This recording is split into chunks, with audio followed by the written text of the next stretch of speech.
about what is opening this week, brought to you by our good friends over at AMC Theaters. We got 3 films opening in wide release this week, so Ashley, tell us about them. First up is 90 Minutes in Heaven, based on the book of the same name and starring Hayden Christensen and Kate Bosworth. The film tells the story of the true events of Don Piper, who died January 18, 1989, when a semi-tractor truck crushed his car. Declared dead by the first rescue workers to arrive on the scene, Don's body was lying under a tarp for the next 90 minutes. Don's soul, meanwhile, was experiencing love, joy, and life like he'd never known before. Don was in heaven. When another pastor's prayers helped bring Don back to life, he became a living miracle. Yet this is one miracle Don wished never happened.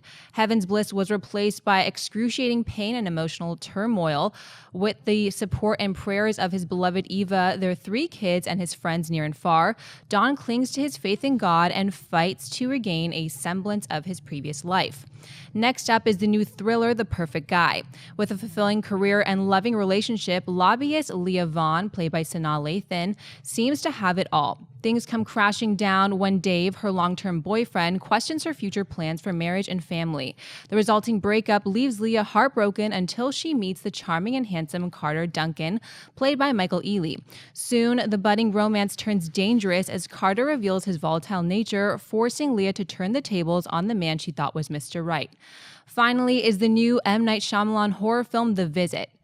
Becca and younger brother Tyler say goodbye to their mother as they board a train and head deep into Pennsylvania farm country to meet their maternal grandparents for the first time. Welcomed by Nana and Pop Pop, all seems well until the siblings start to notice increasingly strange behavior from the seemingly charming couple.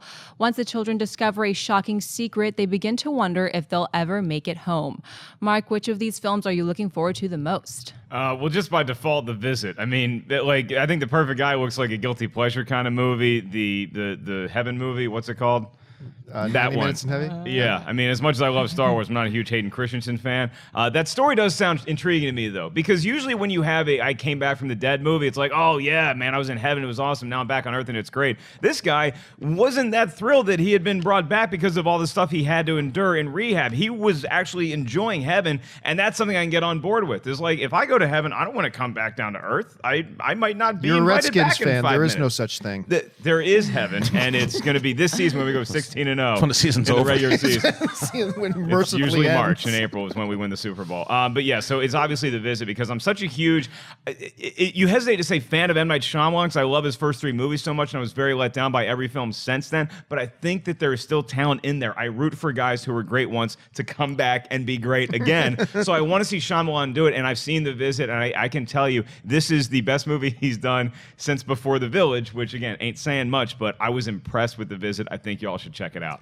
The one I'm looking forward to is The Visit because, you know, as much as we have joked about M. Night, because he's brought it on himself with terrible film after terrible film after terrible film, he was not a one-hit wonder. He put out several really good films. And I'm like you. I root for these guys who were great once to come back and be great again. We just talked about Tom Cruise earlier, right? We said that great comeback. I would like to see it again. And I have not seen The Visit yet.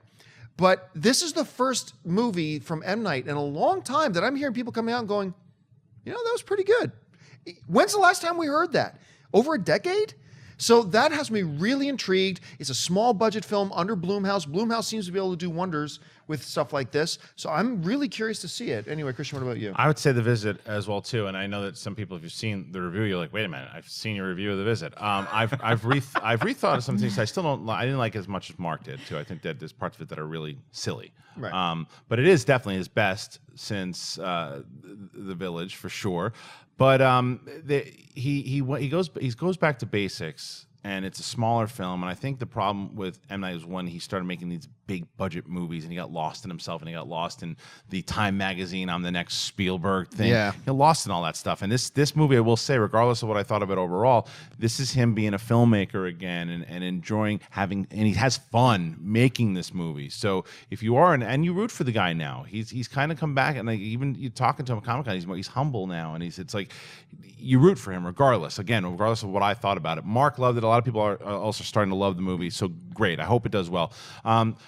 I agree with Mark. I think Perfect Guy could be more of a guilty pleasure movie. It seems like even it's what we thought The Gift was going to be.